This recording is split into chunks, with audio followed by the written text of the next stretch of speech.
There's a widespread myth that is being perpetuated, likely by leftist political activists, claiming that X-Men has always been woke. This is patently false, and Stan Lee has made it abundantly clear that it is false. Before we get into this, I'd like to ask you, please hit that subscribe button, hit that bell for notifications so you don't miss any of our future videos here at the Trent Report. So let's get into this here. This is over at thatparkplace.com if you want to actually watch the source videos yourself. I'm not going to really play any clips. We're just going to read over this here. But you can, I'll have the link in the description below for this video. So in the wake of the debut of the first X-Men 97 trailer and the revelation that Morph will be made into a non-binary character, numerous individuals began perpetuating the lie that the X-Men have always been woke and been allegories for racial and sexual orientation injustice. Probably one of the biggest perpetrators is this account, X-Men Updates, which claims to be a fan account, but I'm highly suspect of it given how they word their posts. But that's maybe a video for another day. But anyways, they posted this. The X-Men have and will always be symbols for inclusion and diversity. If you're a bigot and have a problem with that, you're not an X-Men fan and you don't understand the slightest thing about them.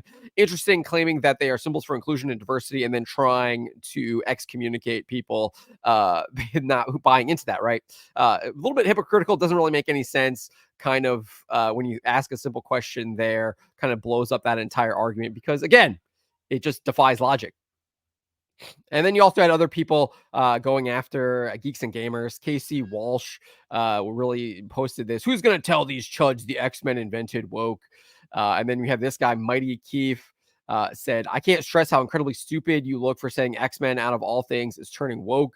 Themes like identity politics has always been an X-Men in either the comics, animated series, or movies. Again, this is all stuff that is objectively untrue. It is false. It is a lie. And the people perpetuating these lies, I don't think that they are ignorant. I think they absolutely know what they are doing. And given the fact that I believe that what they are doing is evil because they are intentionally lying to people to spread an evil ideology, which is indeed identity politics. But we have some quotes from Stan Lee here. Eric July did a really good video earlier on this, really kind of brought this back to my attention.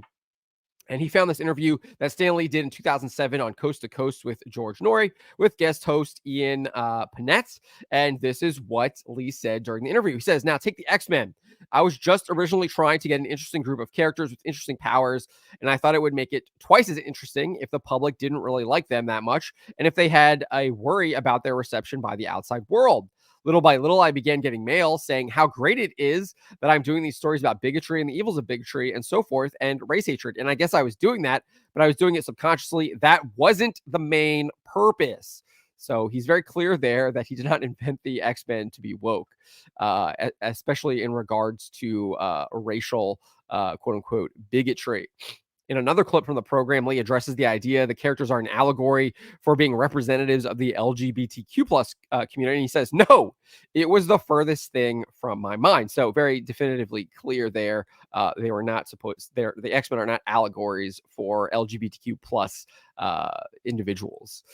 He also discussed the X-Men's origin in a 2-hour interview conducted for the Living Television Collection back in 2004.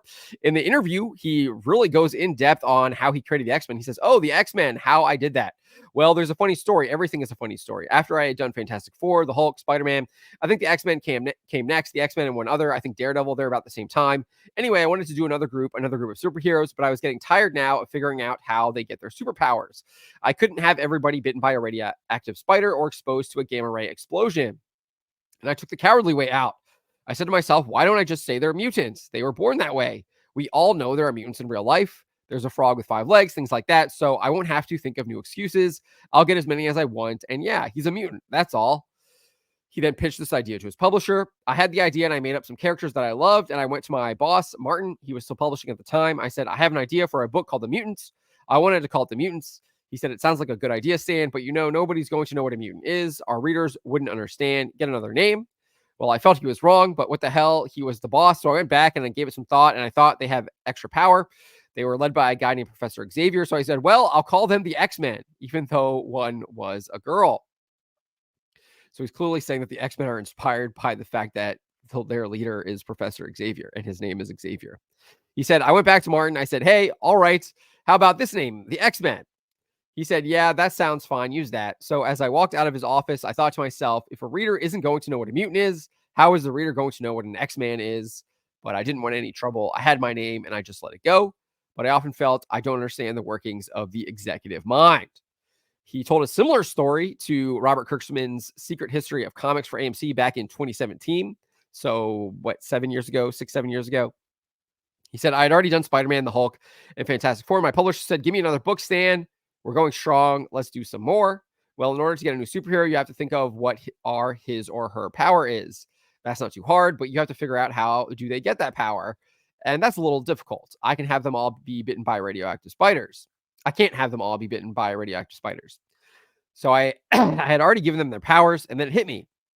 What if they're mutants? What if they were born that way? I thought that was brilliant, and I ran into my publisher and I told him about the characters, and I said, "We'll make them mutants, and we'll call the book The Mutants."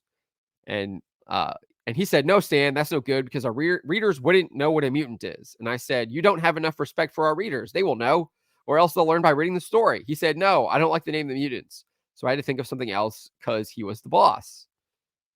So I thought after a while, each of them has an extra power. Maybe I'll call them the X-Men. That could sound kind of dramatic. So I ran back to him and I said, okay, how about if we call them the X-Men? And he said, oh, that's great. And as I walked out of his office, I thought if a reader wouldn't know what a mutant is, how will he know what an X-Man is? But I wasn't about to make an issue of it. I had my title, and that's why their leader, I called him Professor Xavier because it began with an X, and that tied in with the X-Men and so forth. So clearly, Lee did not make the X-Men woke, and thus they were never always woke.